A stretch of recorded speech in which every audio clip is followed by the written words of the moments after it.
In Virtuoso, we used to enable authoring tests where you didn't have to write explicit wait times.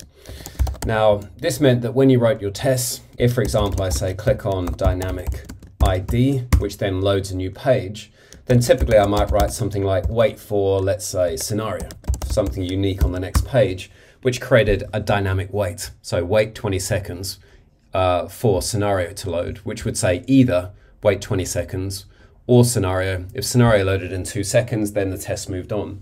So a dynamic wait was really, really good. And that meant that if I then say, went for click on button with dynamic ID, then this just meant that the Virtuoso would allow for the page to load, but would do it as quickly as possible. So for instance, if you're testing in different environments. Now that was good, but however, it still required writing a wait step, even if it was dynamic. The wonderful thing now is that we've introduced autonomous waits. So for example, I could remove that wait time and simply write my test, which is to click on the dynamic ID, the page changes, and then we're going to click a button on the next page. If I go into the goal settings, in interaction, we can have it to have wait for network traffic.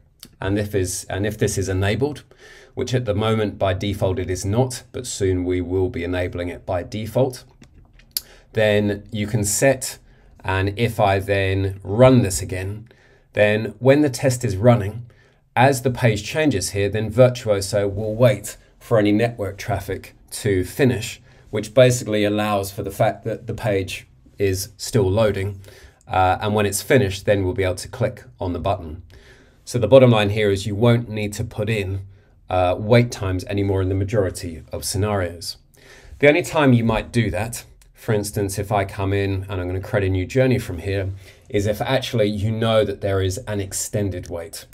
So this could be, for example, there's a particular process which might take a minute or more to load. In this testing site, we actually have a load delay here, for example.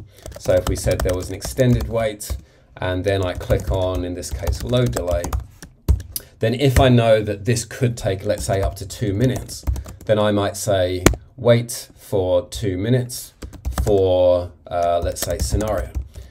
So in this case, we're putting in only more in exceptional cases where we know that we might be waiting for an extended period before then saying click on the button appearing after delay.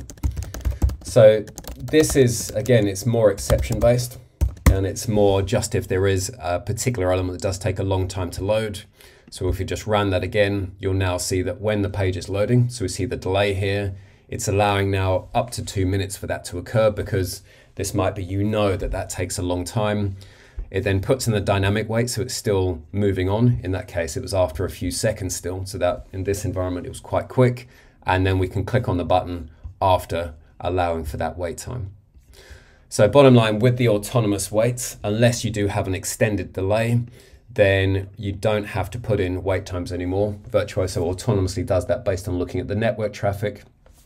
Bear in mind, the only other exception to this is because Virtuoso is running on our AWS in Chrome browser, where we have access to the dev tools and the network traffic, this works fine.